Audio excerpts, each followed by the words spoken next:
Looking at my life years ago, there are many things I could have never imagined myself accomplishing. Not because the opportunities were not there, but because they did not seem within my reach.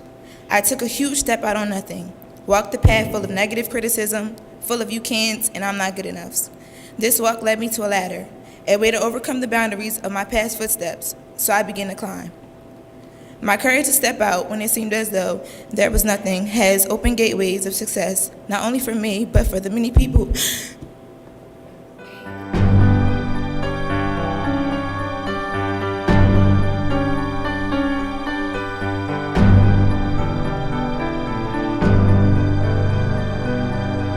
As a correspondent for 60 Minutes and the chief national correspondent for the CBS Evening News, I've been fortunate to go to 47 countries. It's part of my job. I've interviewed the last 6 presidents of the United States, some in office, some out of office. And at last count, I've watched 39 people die, take their last breath. I've watched as American service members gave their full measure to this great nation in places like Afghanistan and Iraq. I was a witness to the Timothy McVeigh execution, the Oklahoma City bomber put to death by lethal injection, a homegrown terrorist raised in a Christian home. I've seen people shot to death and stabbed to death, beaten. I saw a 14-year-old boy beaten to death in northern Afghanistan because he was a suspected Taliban fighter. So professionally, in many ways, I've become accustomed to death. Death, in some ways, is what I do for a living. And I'm okay with that now. But something I'm not okay with is indifference. When good and decent people have strong opinions but do nothing, but be indifferent. My friends, indifference, I've learned, can be a deadly weapon. So part of my message tonight is to encourage each of you not to be indifferent about your lives, not to be indifferent about the gifts that God has given you, not to be indifferent about the lives that you can touch, the young people who you can help give their life direction. You see, I say that not based on purely my life as a journalist.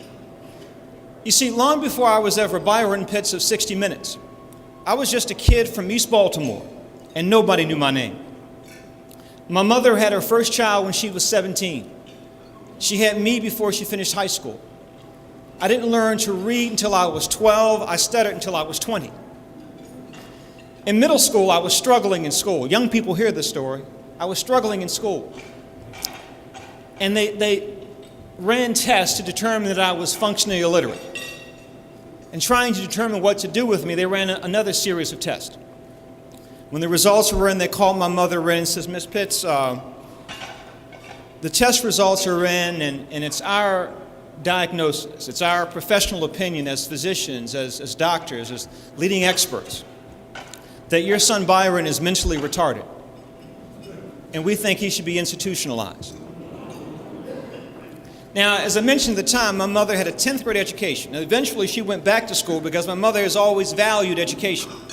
She eventually went back and graduated from Morgan State University in Baltimore, with a degree in sociology, and spent the bulk of her professional life working with women, mostly, in situations much like her own. But at the time, when they told her to give up on her child and place him in an institution, she had a 10th grade education. She was a seamstress at the London Fog Coat Factory in Baltimore. I know there's some folk in this room who own a London Fog Coat Factory. More than likely put together by a woman much like my mother.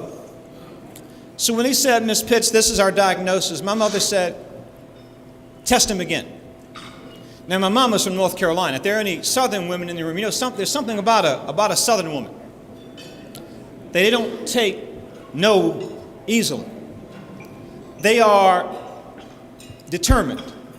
So my mama said, "Test him again." They said, "Miss Pitts, didn't you hear what you said?" They said, "I heard you. Did you hear me? Test him again." So they ran a second test, and the results were the same. And they said, "Mr. Pitts," "Miss Pitts, if you don't want to take our recommendation, then all we can suggest is that you bring Byron back when he's 15.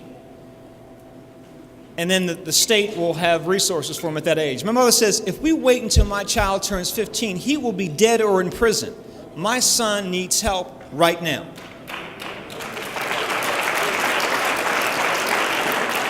Fortunately for me, for all of my life and for most of her life, my mother has worn around her neck a small mustard seed encased in a clear plastic ball on a chain. It has been my mother's daily visual reminder of the scripture in the book of Matthew that says, if you have faith just the size of a mustard seed, you can say to this mountain, mountain, move from here to there, and nothing will be impossible. It is with my mother's mountain-moving faith that she got me the help I needed. And so now, a few years later, I can sit in the chair at 60 Minutes every Sunday, a program watched by 18 million Americans, and say, I'm Byron Pitts.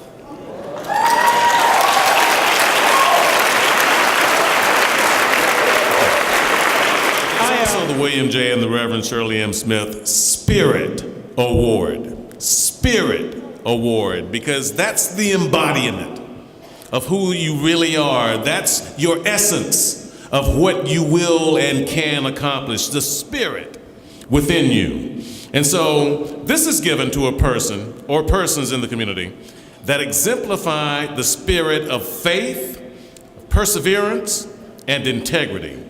Special consideration is given to those who reflect love, passion, and service to others. We believe it's important to celebrate others because in doing so, guess what? We celebrate ourselves. Take a look now at why the Faith Elementary School founders, David and O'Clivery Jones, were chosen to be the first William J. and Reverend Shirley M. Smith Sr. Spirit Award recipients. We started in 1982. And by the grace of God, here we sit. 29 academic years. What a story. What a challenge. In the process of praying, I had an experience that I will never forget. I got to the place where it was hard to sleep and hard to eat. And during that time, I was impressed that with all that the Lord had given both of us, and especially me, in bringing us from where we started, that we owed a debt to families in our own community to offer an alternative Christian training program that would emphasize strict academics and good citizenship. I gave up my job. My wife and an aide, Shirley Conaway, started the school in '82. We have preschool, 3-year-olds, as long as they're potty trained, all the way through 6th grade. You know, this is a Christian school, but it does not exclude non-Christian families. We have had a Jewish student, we've had a number of Muslim students. We have had students from Jehovah's Witness. Jehovah's Witness, Catholics, and just about every Protestant denomination you could think of. It is a labor of love. I'm not trying to be false in front, though. It's a lot of work here. An extra whole lot of work, but I would add too to say that it is definitely a gift that only God could have given us. The love in our hearts for us, and then like he said, even instilling in the boys and girls that it's a family. And always strive for your very best, and we know who gives us the greatest wisdom, and it comes from God. And often heard someone remark, it's one of the best hidden secrets in Delaware. So now it's time to come aboard. Exciting evening of just sharing, soul sharing, and it was faith. There was a lot of faith, by faith, but faith is dead without works. And it was just all awesome and inspiring for everybody. The example that they're setting for our community and recognizing a need and not waiting on the government to solve the problem, but stepping forward, putting forth their personal effort, initiative, and money to invest in our kids sends an incredible message. This Inspired to Be legacy event is the true embodiment of community at its best. Just being in this atmosphere and feeling the importance and the need of why these people have come together, why the Smiths have put together this incredible foundation to try and share with the community and inspire the community is fulfilling for all of us. And I can tell you this as a participant and being here and having witnessed it firsthand, this is something that will undoubtedly continue to grow and continue to uplift and inspire others for many years to come.